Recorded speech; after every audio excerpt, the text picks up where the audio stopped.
Caros amigos, boa noite a todos. Estar pela primeira vez nesta instituição que tem Joana de Ângeles, um dos espíritos responsáveis pelas atividades, ao mesmo tempo em que muitos amigos de longas datas aqui trabalham, e reencontrar corações muito afetuosos, é um grande tesouro que Deus está me permitindo nesta noite.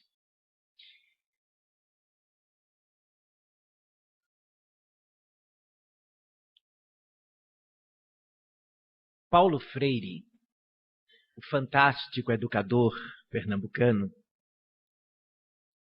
ele cunhou um pensamento que, em seu princípio, é de natureza espírita.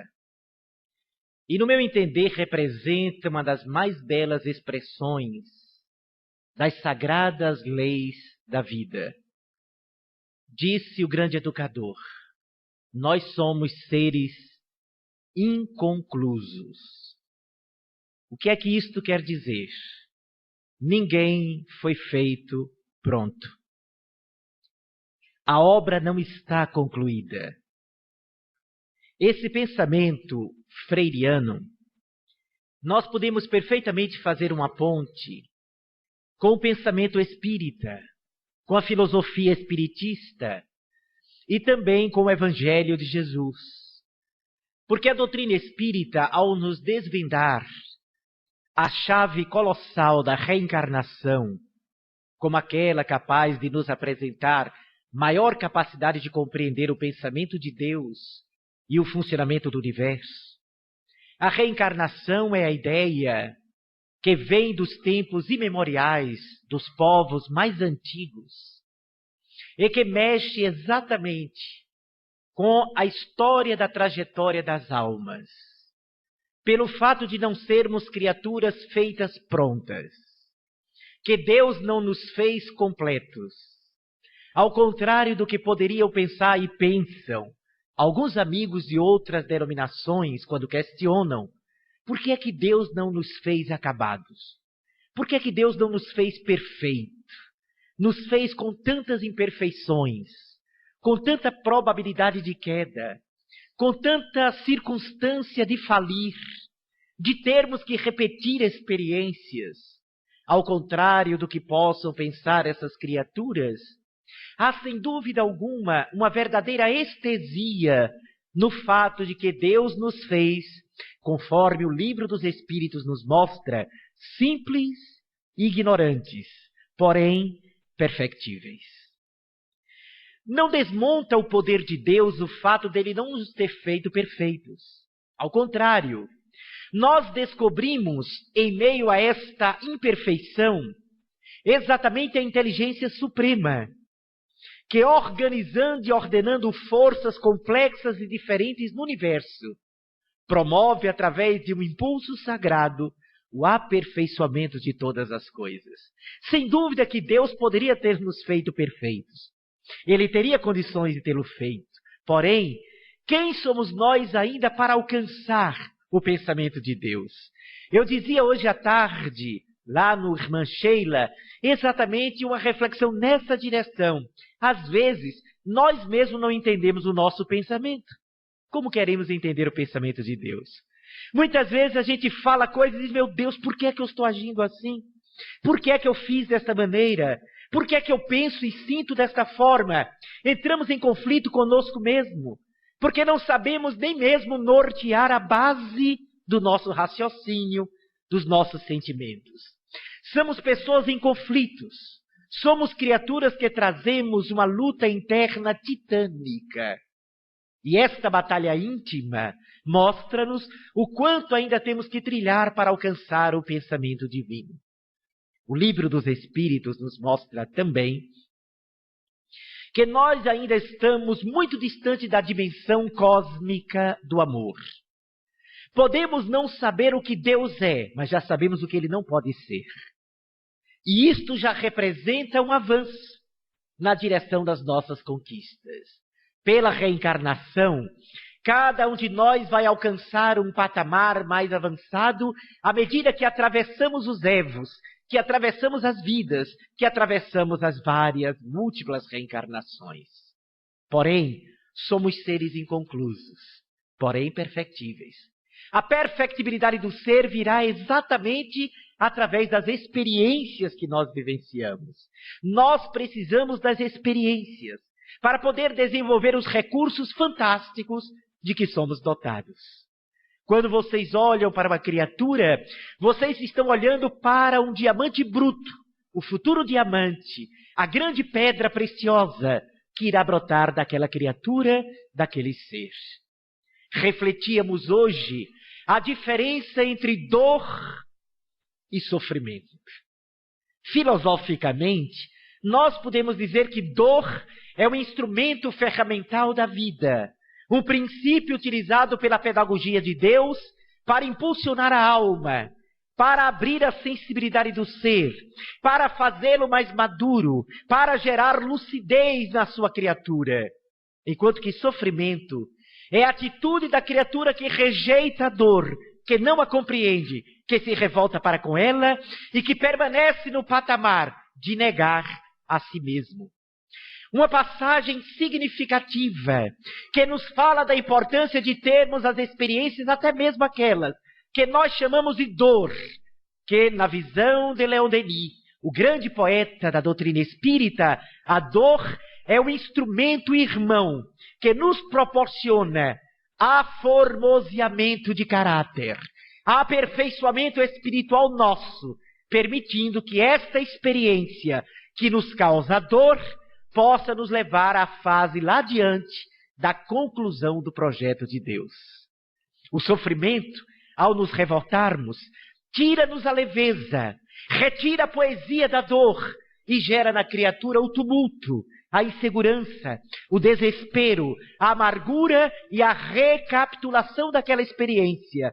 Porque o sofrimento, a noção de sofrimento que nos impede de ser feliz, leva-nos a recapitular em provas outras e em novas encarnações aquelas mesmas experiências dolorosas vividas até então.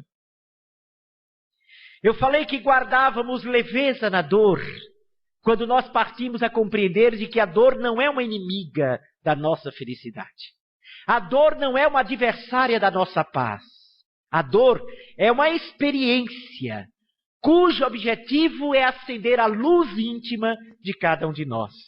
Não numa visão masoquista, não num conceito de que temos que sofrer, nós merecemos sofrer, não. O conceito de dor está inserido em a natureza.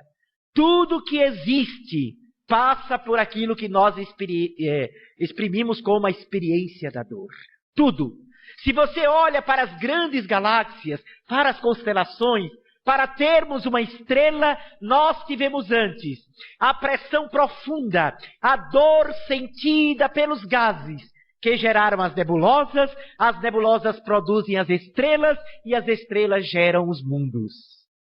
Da mesma maneira, uma semente é lançada no interior da terra. A terra sofreu a dor do amanho. O instrumental do agricultor que cavou a terra e ali jogou a semente. A semente conturbada, constrita na intimidade do solo, rasga este mesmo solo e busca o beijo dos raios do sol para desenvolver-se como árvore. E a árvore gera sombra, que também por sua vez gera o fruto. Tudo passa pela dor para iluminar-se. Desafios, problemas, dificuldades, empeços, limitações, não creiam que são, na verdade, trabalhos feitos, magia negra, impedimento divino, Deus esqueceu de você, merecedor, você merece esse castigo, eu não presto, por isso que eu estou passando por isto. Não creiam nesta forma, não pensem desta maneira. Todas as dificuldades e limitações são propostas educativas, cujo objetivo é a emancipação da nossa consciência através da maturidade proporcionada por esses empeços. Na ótica, na visão de Jesus de Nazaré, que nós iremos aprofundar amanhã, no seminário que iremos realizar no centro de convenções do Golden Hotel, é isso? Desculpe, Garden Hotel amanhã. Vocês não perderiam. Porque a gente vai abordar amanhã no seminário lá, além de estar ajudando Sheila, que precisa bastante, por isso está promovendo esse seminário. Pois bem, a ótica de Jesus, em nenhum momento o Senhor nos coloca como párias da vida. Jamais. Ao contrário, Jesus deslinda para a gente todo um painel de que a humanidade, na verdade, está se preparando para se inserir no concerto da vida cósmica. E ele aponta esta direção ao nos dizer que nós somos filhos da luz. A nossa tessitura íntima, o nosso contexto pessoal é de uma grandeza colossal e extraordinária. A dificuldade que nós vivenciamos está relacionado diretamente ao grau de maturidade espiritual em que estagiamos.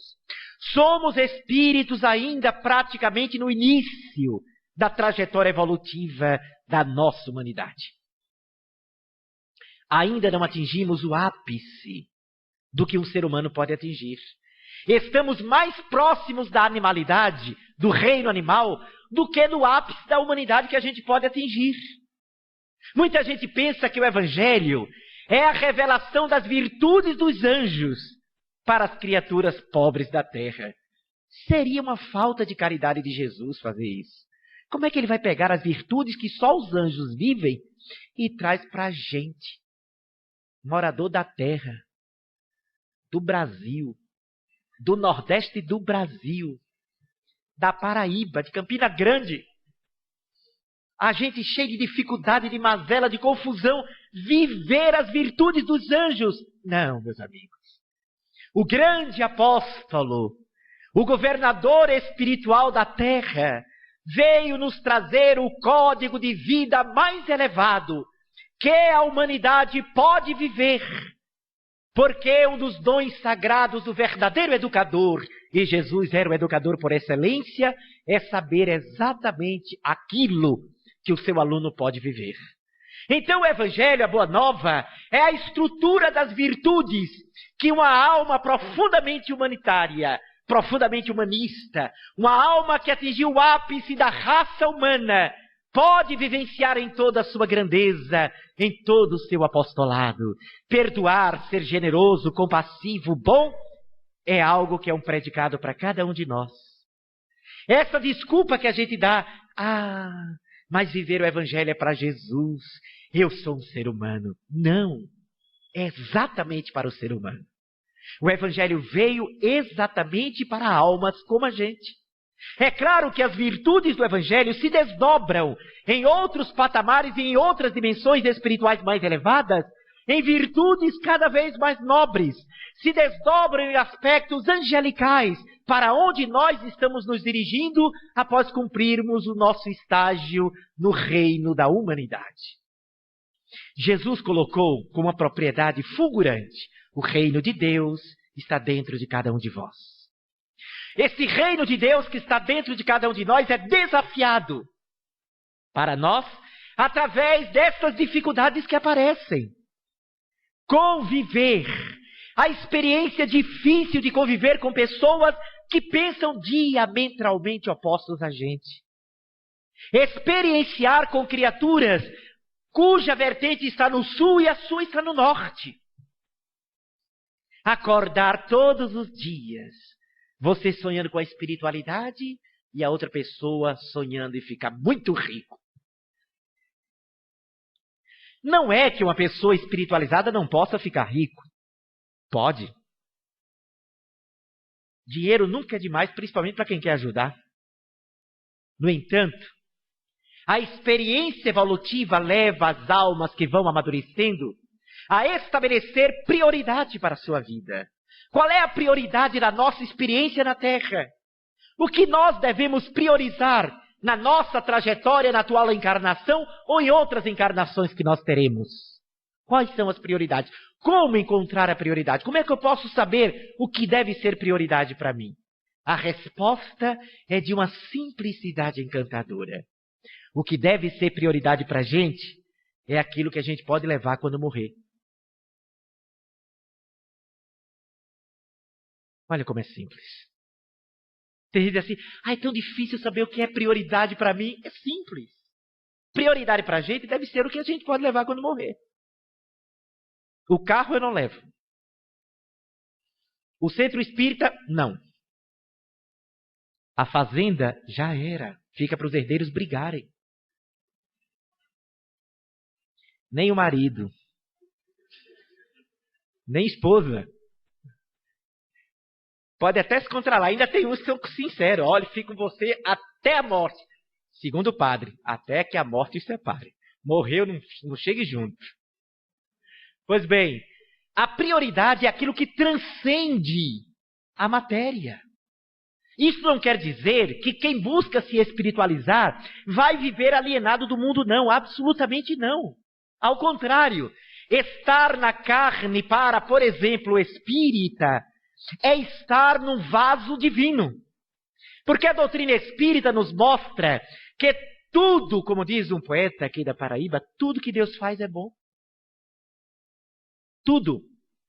E se nós reencarnamos e precisamos de um corpo físico, significa dizer que este corpo, o vaso divino, é algo sagrado e importante. Estar na carne é extraordinário para cada um de nós. No entanto, estar na carne não significa pertencer a ela. Estar na carne não significa que ela seja mais importante do que a essência que nós somos. A carne tem a importância para o processo de aprendizado da alma. Podemos nos divertir? Claro. Viver lazer é importante. Livro dos Espíritos. Nós podemos perfeitamente fruir aquilo que a sociedade humana nos fornece, desde que seja algo ético, honesto, não seja algo negativo.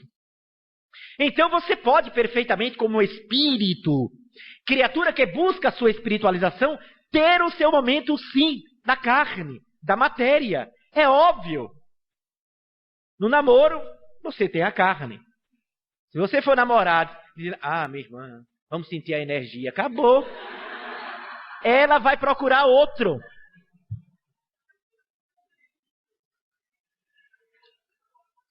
Beijar com fluido está longe. Vamos ser sinceros. Tem umas histórias. A gente faz um evento, por exemplo. Aí diz, fulano vai lá. Se eu não estiver presente, fisicamente estarei pelo coração. Não quero não. Os espíritos, quando sabem desse negócio de coração, não quer ir buscando não. Vai pelo coração, vibrando. Não, a gente precisa da carne, a pessoa presente. Agora, o valor transcendente é que deve ser ou receber de nós a ótica adequada, a visão adequada. Até as nossas atitudes humanas do convívio deve ser tocada por um sentimento sagrado. A nossa vida humana é sagrada. Um abraço que você dá a alguém, um filme que vai assistir, um teatro, um livro que você lê, a praia que você vai frequentar, você pode tornar sagrado cada lugar que você vai. Porque é o espírito que move tudo. O espírito governa a matéria. A matéria precisa do espírito para ser intelectualizada. Está lá no livro dos Espíritos. Então, esta noção, o equilíbrio da nossa dualidade, levando em consideração que somos duais quando estamos ligados à carne. Porém, na essência, somos criaturas tríplice.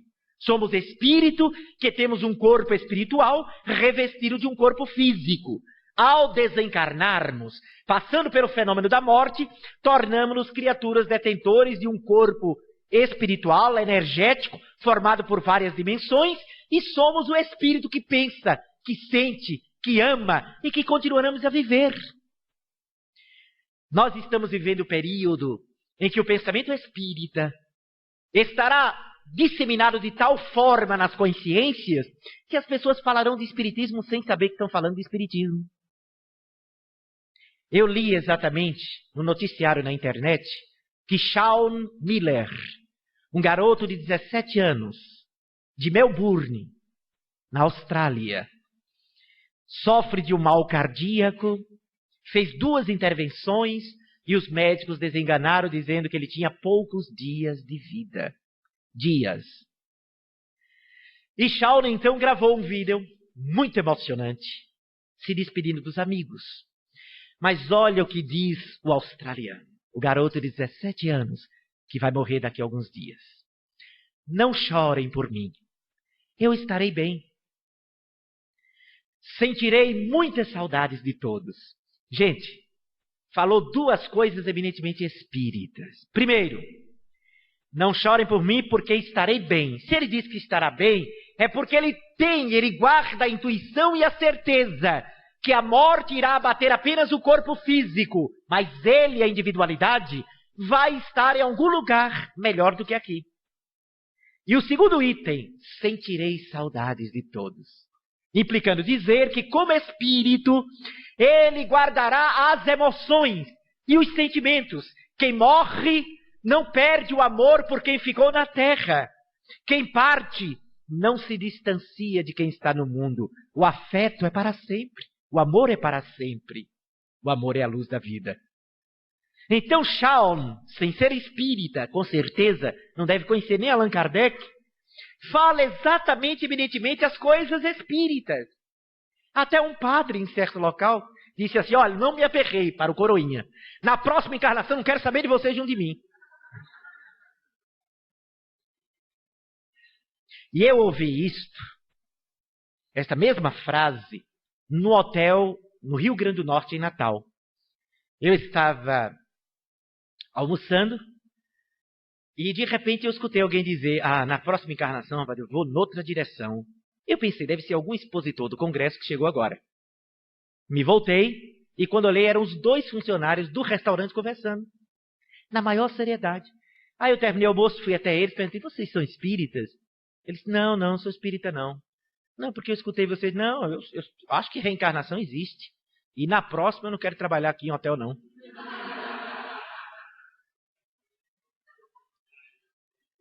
Vejam como as pessoas estão cada vez mais dizendo com muita naturalidade. Na próxima encarnação, olha, na outra, se você me aceitar, é interessante. Pessoas não espíritas falam com a naturalidade tremenda. Outros dizem, isso não é ele não. Tem alguma coisa aí atrás desse homem. Um pastor, conhecido meu, ele disse, olha, tem uma amiga minha que começou ela a reagir, a espumar. Eu vi logo que ali tinha alguma coisa espírita. Aí eu disse para ele, não, uma coisa não é espírita, é espírito. E pertence a todos, não é o espiritismo. Então, como estava previsto, as verdades espíritas, porque o espiritismo não é uma religião institucional, é religião porque nos liga a Deus, mas as verdades espíritas já estão sendo profundamente disseminadas e as pessoas estão falando com naturalidade sobre os princípios espíritas. Lei de causa e efeito, comunicação dos espíritos, reencarnação, poder voltar ou não voltar com uma pessoa, conquistar este ou aquele valor, são mecanismos próprios do pensamento espírita. Eu assisti um filme, um DVD, que uma amiga minha me emprestou, sobre o médico italiano, o Dr. Giuseppe Moscati, que eu recomendei hoje no Sheila e recomendo para vocês aqui. Você pode comprar nas edições paulinas. Giuseppe Moscati foi um médico italiano do final do século XIX e começo do século XX, a quem nós devemos, por exemplo, a insulina, e foi uma alma dedicada, um médico dedicado aos mais pobres, morreu numa pobreza extrema. Vendeu os seus móveis exatamente porque ele começava a atender os pobres e ainda dava dinheiro para os pobres comprar o remédio. E neste filme, que é de origem católica, ele é um dos poucos, uma das poucas almas canonizadas pelo Papa fora da igreja. E para estragar logo a festa de vocês, tem gente que detesta quando se conta o final do filme, mas eu vou contar. O médico era chateado com ele, muito rico e poderoso, foi pedir desculpas a ele pelo bem que ele fez à família dele. Quando chega lá, ouve a voz, eu estou aqui, vai até a escrivaninha dele, e o doutor Moscati lá está. Então ele fala, pedir desculpas. Ele disse, você não tem que pedir desculpa. Aí tirou um anel, uma joia, que foi colocado no pescoço do filho que aquele médico rejeitou e pensou que estava morto. E que ele, porventura, adotou um filho. Pois bem, Quando ele entrega, ele recebe, fica feliz com a notícia, sai correndo. Quando sai para a rua, vê que vai passando um cortejo fúnebre e os pobres todos acompanhando. Aí ele pergunta, mas quem foi que morreu de tão importante que todo mundo está na rua? E uma pessoa vira e diz, o senhor não sabe? O nosso grande benfeitor, Dr. Moscati. Aí ele para, como? Eu acabei de falar com ele agora, ele me deu isso aqui, tirou do bolso, olhou a joia, e aí se emocionou. Ele falou com o espírito Moscati. Veja só, um filme relacionado com a igreja, que veio da igreja, onde tem um intercâmbio entre um defunto que falou com um cara. Não tem propaganda espírita melhor. Mas a gente compreende porque Gino Cinquetti, o maior teólogo do Vaticano, dando a entrevista à imprensa internacional na década de 80, ele falou, aliás, década de 90, ele falou claramente, saiu em todos os jornais do planeta. Quando perguntaram sobre se os mortos poderiam se comunicar, ele disse sim, os mortos podem se comunicar, Deus permite. Agora, não se deve entrar em contato com os mortos por coisas banais, frívolas. Palavra do maior teólogo do Vaticano, Gino Cinquetti. Aliás, ideia esta também defendida por João Paulo II, que deu seu testemunho a respeito da comunicabilidade dos espíritos com os homens. Esta é uma realidade palpável. Quando se fala que o espiritismo seria a religião do futuro, não é que as outras religiões tivessem que se acabar e todo mundo fosse se tornar espírita. Seria um caos para o planeta. Espírita a gente sabe como é, né? Se todo mundo for espírita, vai ser um Deus nos acuda. O que é que vai acontecer? Como o espiritismo é a revelação das leis da natureza, das leis do infinito, todas as demais religiões vão absorver e começar a vivenciar os mesmos ensinamentos. No começo, vão dar nomes diferentes à mesma coisa. E depois vão convergir para a mesma área. Porque o espiritismo veio influenciar e mudar a mentalidade do planeta. O espiritismo já está cumprindo a sua finalidade neste momento de transição da Terra. Não é o movimento espírita. O movimento espírita é restrito a 30 e poucos países apenas. E desses 30 e poucos países, a maioria tem poucos centros espíritas, formados por brasileiros que moram na região. No entanto, o pensamento espírita, as verdades espíritas, são discutidos em Israel, em programa de televisão que fala e debate reencarnação, na BBC de Londres, na Alemanha, na Itália. Estudos, falas, inclusive países muçulmanos, discutindo, como no Catar, abordagens de teor eminentemente espírita, claro que as ressalvas que eles fazem, porque essa é uma verdade que não pode ser detida. Temos, porém, que fazer uma reflexão nós, que temos acesso a esta mensagem profunda que vem dos tempos mortos, a imortalidade da alma. O que nós estamos fazendo deste ensinamento? A leitura que foi feita é exatamente isto. Como estamos guardando ou não estes ensinamentos? O grande desafio para termos um mundo melhor é o nível de vivência de cada um de nós naquilo que acreditamos. Como eu posso dizer que acredito em Deus e vivo como se Deus não existisse? Como eu posso falar de caridade, elogiar a caridade e vivo indiferente à dor de alguém? As pessoas dizem, mas Fred, está aí o cristianismo, é a maior religião do planeta.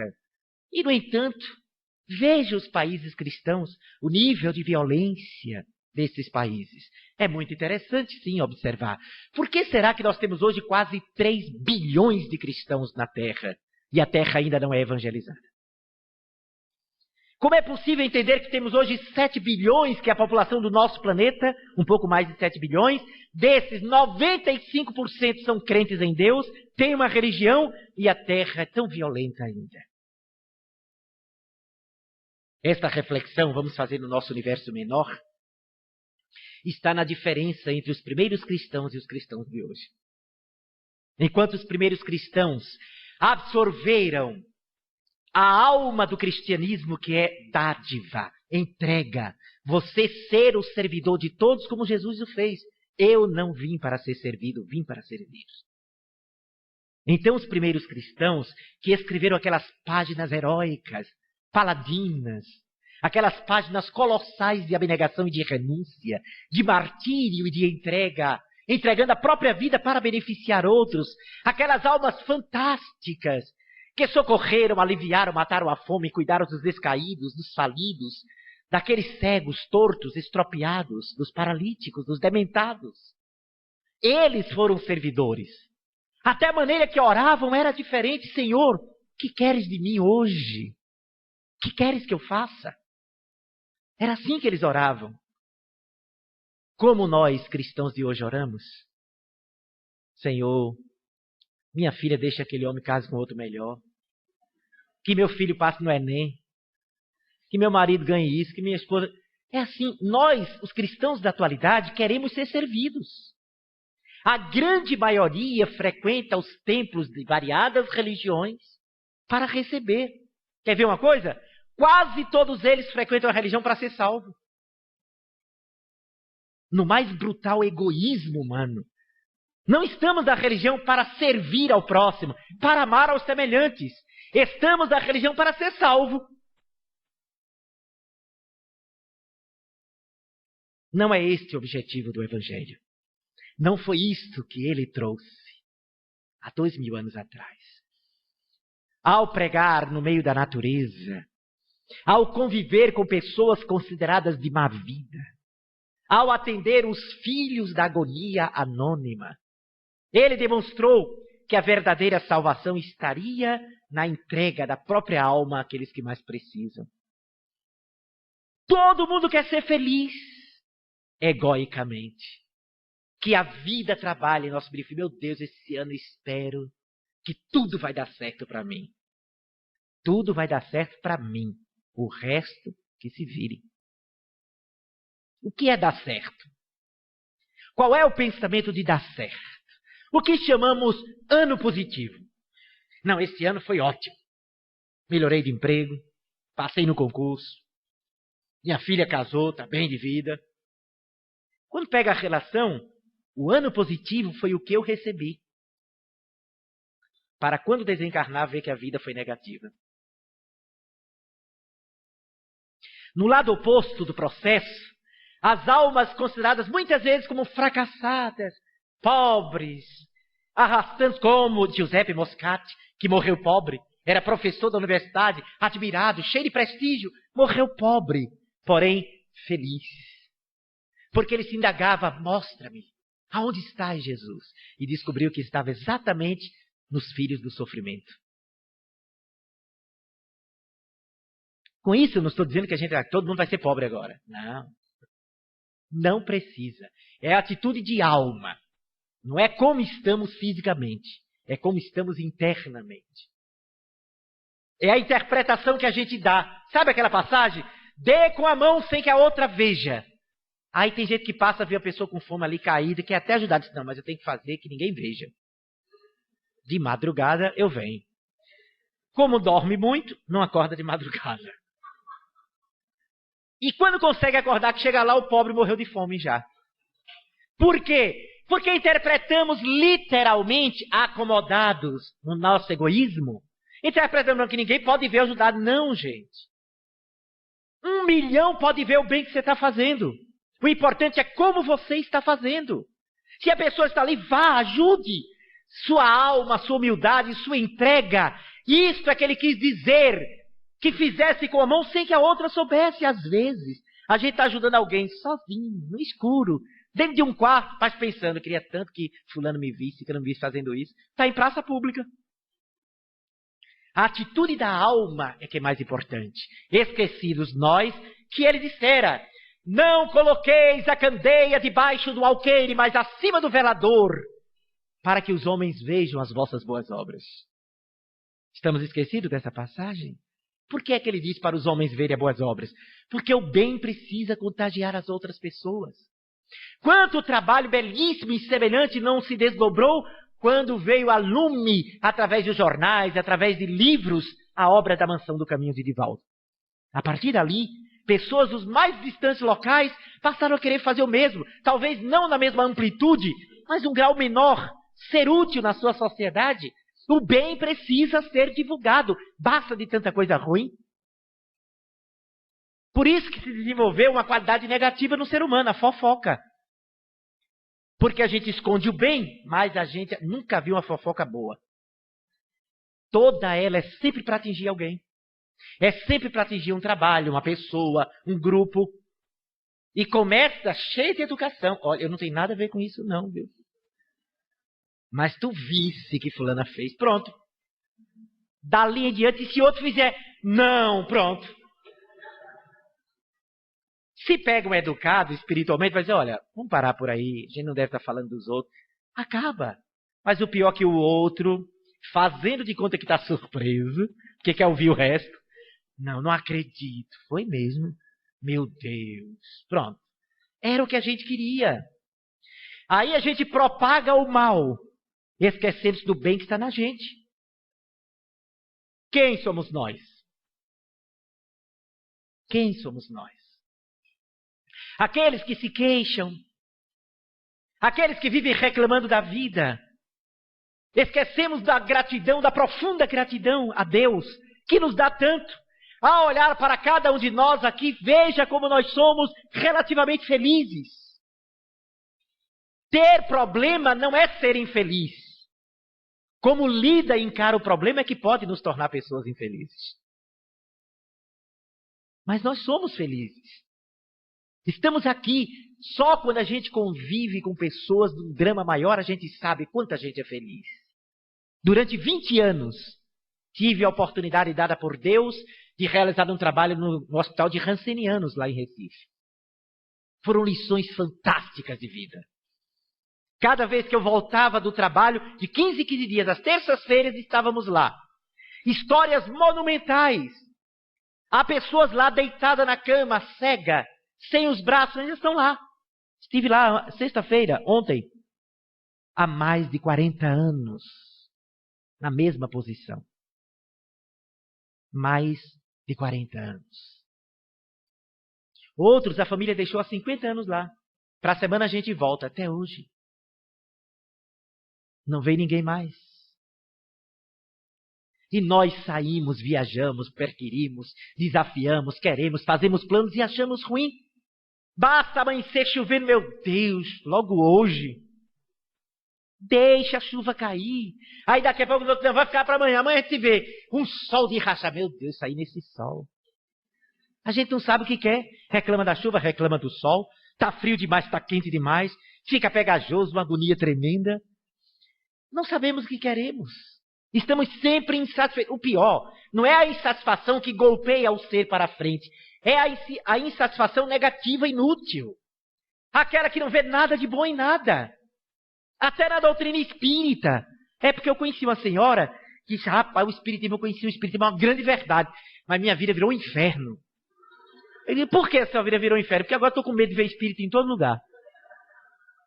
Ela disse que vai tomar banho e fica com medo, sabendo que tem espírito ali. Porque os espíritos estão em toda parte. E um outro amigo de infância e juventude, o nosso querido amigo Jairo, ele disse a mim, olha, depois que eu conheci o espiritismo, eu estou num conflito terrível. Eu não consigo mais mentir para minha noiva, dizia ele à época. Sumiu do centro.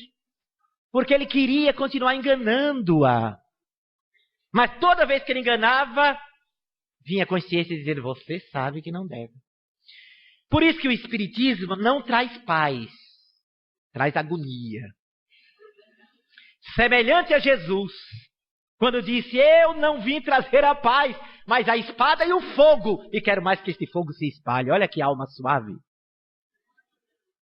Mas vamos interpretar esta passagem. Ele estava dizendo que o fogo sagrado é aquele que queima o nosso atraso espiritual e nos impulsiona como luta para a frente. A alma morna, apagada, em cima do muro, não sabe se vai ou se fica, não sai do canto. É preciso que se determine e tenha coragem. A coragem de tentar ser diferente. A coragem de dizer, eu quero ser uma outra pessoa, mudar. É desafiador, porque para mudar você tem que enfrentar a si próprio. E aí é preciso a maior de todas as coragens. Enfrentar os outros, às vezes não é preciso coragem, não. Tem gente que bebe, fica todo animado, pronto, vai enfrentar os outros. Agora, enfrentar a si mesmo, nem bebendo. Porque vai ter que mexer nas feridas da alma, nos escaninhos, nas sombras que nós ainda carregamos. Esta é a grande diferença. É este o grande desafio, mudar. Não é por acaso que certa feita Divaldo contou numa palestra que ele disse, olha, a gente devia viajar com livros para perder. Livros espíritas. Evangelho segundo o Espiritismo e o Livro dos Espíritos. Ir no avião, quem viaja de avião aqui, ou até no ônibus. Você, quando chegou no lugar que você vai, faz de conta que esqueceu o livro ali na poltrona. Sempre tem alguém que vai olhar para um lado, olhar para o outro e pega. Quando pega, ele pensa logo, esse está frito. Nunca mais vai poder ser o mesmo. Pode até nunca mais ler o livro espírita. Pode nunca mais ir a lugar nenhum. Mas lá dentro ele sabe. Uma conhecida minha, não é amiga, mas era simplesmente conhecida, ela passou um tempo no espiritismo. Se dizia espírita. Depois sumiu, não encontrei mais. E quando vim reencontrá-la, ela era missionária da igreja evangélica. Estava servindo a uma das denominações evangélicas. E conversando com ela, ela esteve em Angola, esteve na África como missionária. Aí ela me falando como era o trabalho, que eu admiro muito, nossos irmãos evangélicos com aquele ímpeto de abrir picadas, maravilhoso. E ela dizendo do trabalho, das perseguições lá em Angola, que ela sofria na época. Angola ainda era um país marxista, portanto, com a filosofia, um regime político materialista. Ela enfrentou muitas dificuldades. Ela disse, e como é a experiência com os angolanos, com os africanos? Fred, há tanta atuação espiritual lá. Na igreja mesmo que a gente está, sempre tem uma atuação. Lógico, meus amigos dizem assim, olha, tem um demônio está atuando, Satanás está atuando, mas fica lá dentro eu digo assim, é um espírito. Ela disse, não adianta. Eu estou servindo a igreja evangélica, servindo a Jesus na igreja evangélica, mas não sai de mim o que eu aprendi. Eu sei que ali está um espírito que já viveu na terra. Só não posso dizer aos meus amigos, porque eles não tiveram a mesma formação que eu.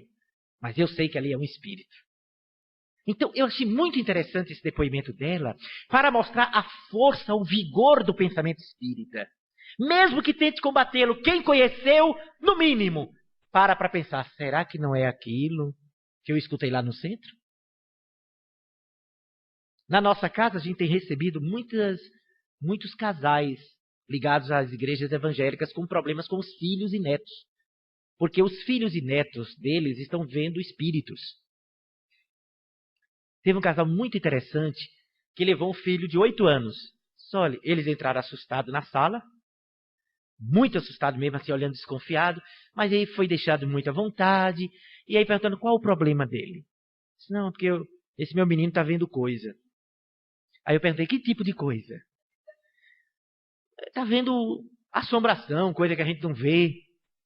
Você sabe que lá na igreja a gente sabe que é Satanás, pode ser, mas só que eu sei que não é Satanás, seu Fred. Mas como é que o senhor sabe que não é Satanás? Eu não presto, né? Saí puxando. Como o senhor sabe que não é Satanás? Ele disse, não, porque ele descrevia, eu desconfiei. Aí eu peguei umas fotos, mostrei para ele, meu pai que já morreu 20 anos atrás e ele não conheceu. Botei um bocado de foto junto assim, ele disse, é esse homem que vem aqui toda noite falar comigo. Era o meu pai. E eu não aceito o pastor dizer que é o Satanás que tomou a forma do meu pai.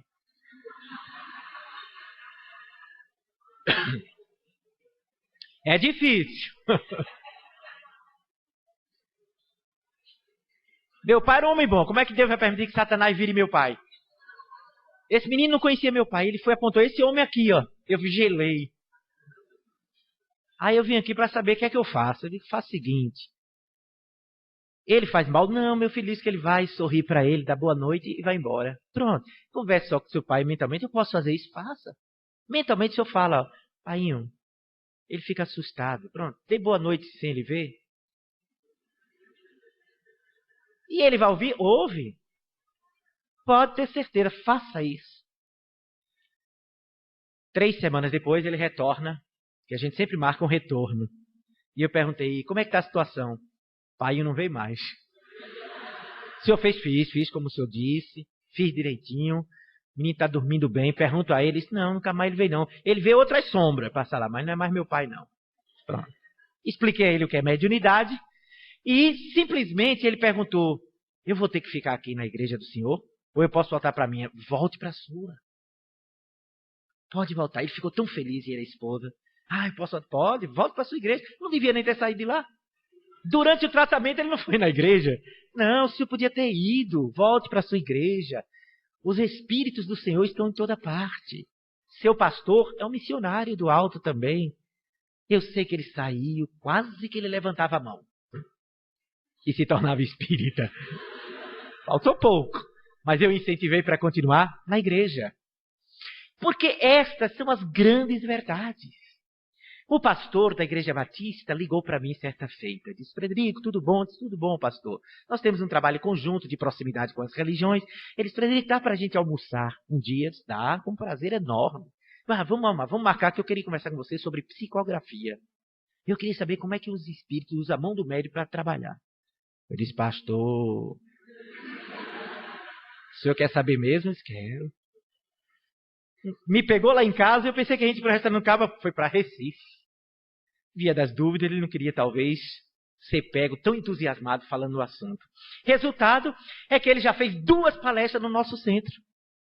Inclusive, a convite nosso, lançou um livro dele, Liderança Cristã. Convidei, ele lançou, fez a palestra na nossa casa espírita. Imagine, os tempos são chegados.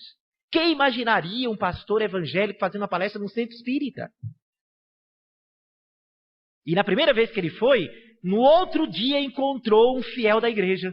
E o fiel já estava sabendo que ele tinha ido lá no centro espírita. Aí o fiel disse, isso eu sei porque o próprio pastor me contou. O fiel encontrou com ele e disse, pastor, eu soube que o senhor ontem foi na casa do demônio. E ele, que é um rapaz jovem, um apóstolo de Jesus, desse pastor, tem um trabalho lindo de ordem social lá na Coab, tem 47 anos de idade, o pastor. Olhou para o fiel e disse, meu amigo, eu cheguei lá e encontrei Jesus. Se Jesus foi, por que é que eu não iria? E fui muito bem recebido, me escutaram com muita veneração, com muito respeito, com muito sentimento de sagrado. E a gente, sabe de uma coisa? A gente devia copiar os espíritas, ir para a rua cuidar das pessoas que sofrem. Criar agora a campanha da sopa no meio da rua.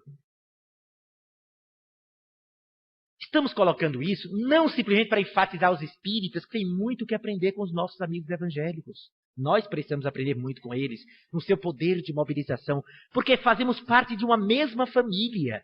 Estamos mostrando este momento de transição da Terra, onde nós devemos nos voltar para viver a grande mensagem, não para tornar alguém deste ou daquele caminho religioso, mas para incentivar as pessoas boas a continuarem a serem boas, e para estimular as que ainda não acordaram a despertar para o valor da solidariedade que eles podem viver. E como Deus é muito bondoso conosco, aí eu estou em Maceió, eu estou num evento espírita em Maceió, num congresso espírita. Eu era um dos expositores, eu fazia a abertura do evento. Quando eu estou sentado esperando a hora do evento, que estava lotado, como aqui, quando eu olho para a porta, eu disse, meu Deus, minha vidência está aguçada. Lá estava um frade, roupa de frade, com o cabelo com a tossura dele, amarrado aqui a cinta, um franciscano. Eu disse, é um espírito da falange de Francisco de Assis. Veio assistir minha palestra, que honra! Eu fiquei, mas só que quando eu olhei, começou todo mundo a falar com eles. Pô, já não é desencarnado. Não é possível que todo mundo aqui seja vidente. E quando terminei a palestra, alguém me chamou e apresentou-me a ele, Frei José, que tem uma obra social lá em Maceió. E ele não perde um evento espírita. Me falaram coisas muito interessantes. Eu fui visitar um dia, que eu estava em Maceió, fui visitar a obra dele. Que ele recolhe mendigos, abandonados, pessoas com problemas de drogas. Ele recolhe lá nesta casa, muito singela, muito pobre.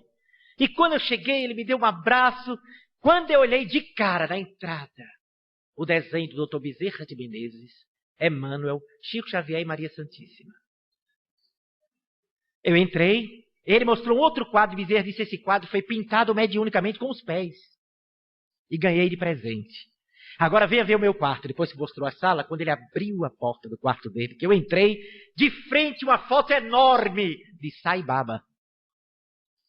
Eu disse, o senhor é eclético demais. Haja ecumenismo.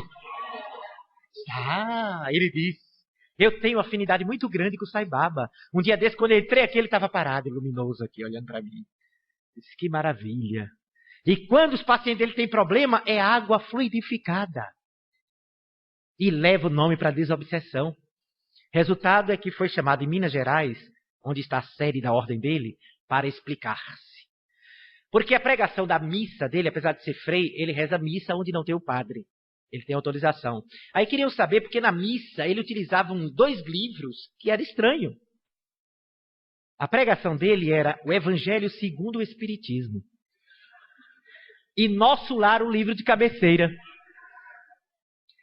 Foi bombardeado, isso ele contando, queriam tirar a roupa de frade dele. Quem o sustentou foi exatamente o priori, o grandão da ordem, que quando terminou aquele julgamento, fizeram muita acusação, muitas mentiras colocaram. É verdade que eles não, o que era mentira ele dizia não, o que era verdade. É verdade que o senhor prega a reencarnação, se é. É verdade que o senhor acredita que os espíritos... É. É verdade que o senhor já foi ser espírita? É. O que foi verdade eu respondi como verdade. O que era mentira eu neguei. Quando terminou aquele momento, ele contando uma graça. Aí o grandão chamou, o grandão da ordem, levou ele para o escritório dele e disse: olha, sente aqui, Frei José, eu entendo o senhor. Quando eu era jovem, eu fiz parte da juventude espírita, que meus pais eram espíritas. Eu sei que o que o senhor está falando é verdade. Mas Manere, o senhor está exagerando. Enquanto eu estiver aqui, ninguém mexe com o senhor. Agora, não abuse, não. Seja mais discreto. Eu sei de reencarnação, sei tudo isso. Agora, a gente tem que ter cuidado, porque a nossa ordem não permite, a gente tem que respeitar, tem que ser fiel. Ele disse: deixe comigo, mas não adianta. Aí ele foi visitar nosso centro. Quando eu vi, eu disse: sou Frei José, estou indo amanhã aí. Venha, que prazer. Quando ele chegou, eu disse: Frei, quer falar? Disse: quero. Já trouxe a palestra. Qual é a palestra? Lá estava escrito que trouxe e saiu distribuindo antes de falar. O Espiritismo é a obra de Deus na Terra. A palestra do Frei. Quando ele começou a falar e foi falando, eu disse: Frei, ele é o amor de pessoa. E continua lá. Ele tentou, uma vez ele pensou em deixar o hábito para se tornar espírita. Mas o antigo presidente da Federação Espírita das Alagoas, Coelho Neto, já desencarnado, foi que demoveu disso: não faça isso. Continue lá. Sua tarefa e sua missão é ali dentro trazer o cristianismo primitivo. As grandes verdades da alma, que não pertencem ao espiritismo, pertencem à humanidade.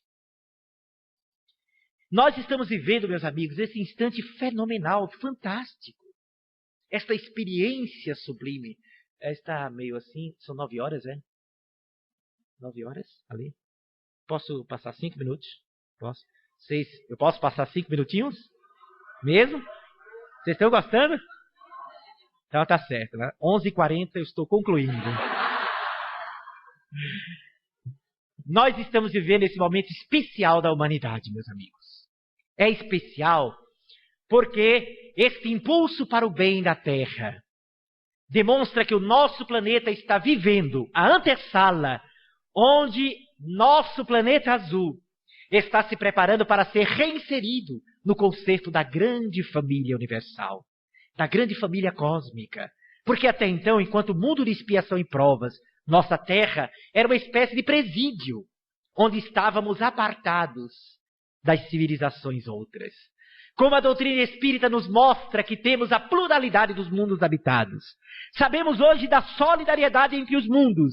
E muito em breve, depois que sairmos desta faixa de transição, e que o nosso planeta se torne um mundo de regeneração, então, mais facilmente compreenderemos essas outras escolas do universo, essas outras terras, essas outras moradas da casa do Pai, esta bênção de termos outros irmãos vestindo outras indumentárias em outras galáxias distantes.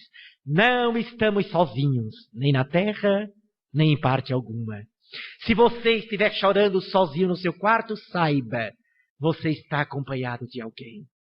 Não há solidão no universo. Mesmo que você necessite da solidão, você terá o seu momento com você mesmo. No entanto, há a solidariedade universal.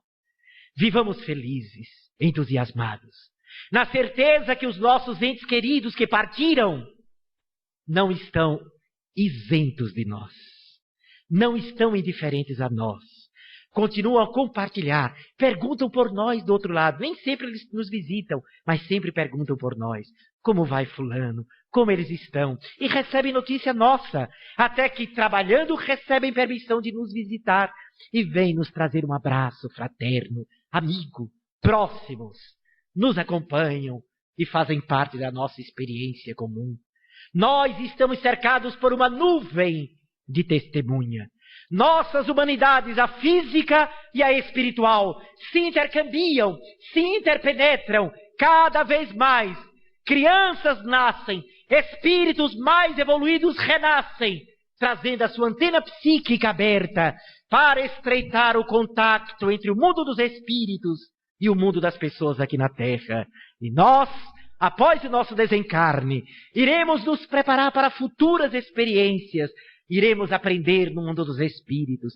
Iremos desenvolver as nossas qualidades, viver novas emoções na dimensão espiritual. E depois de algum tempo, reencarnaremos para dar prosseguimento às experiências no mundo físico, na dimensão mais densa. É assim que nós vamos construindo o amor nas nossas vidas. O amor sempre. Para perdermos o medo da afetividade. Não termos medo mais de amar. Amar sempre, amar até sentir dor, se necessário for. Amar e viver feliz. Amar estendendo as mãos. Amar vivendo a generosidade, a compaixão. Amar voltando-nos para aquele filho da agonia que o mundo esqueceu, mas que você pode se tornar o grande sireneu, o farol a iluminar-lhe a vida. Acordemos todas as manhãs com esse sentimento que somos criaturas inconclusas, porém perfectíveis. Somos almas imperfeitas, no entanto, caminhamos para a plenitude. Vivamos a grande mensagem, a mensagem do Evangelho, o maior poema de espiritualidade da face da Terra. Vivamos o que nos ensinou aquele que é o caminho para a verdade e para a vida, e transformemos a nossa existência para auxiliar a transformar a outras existências.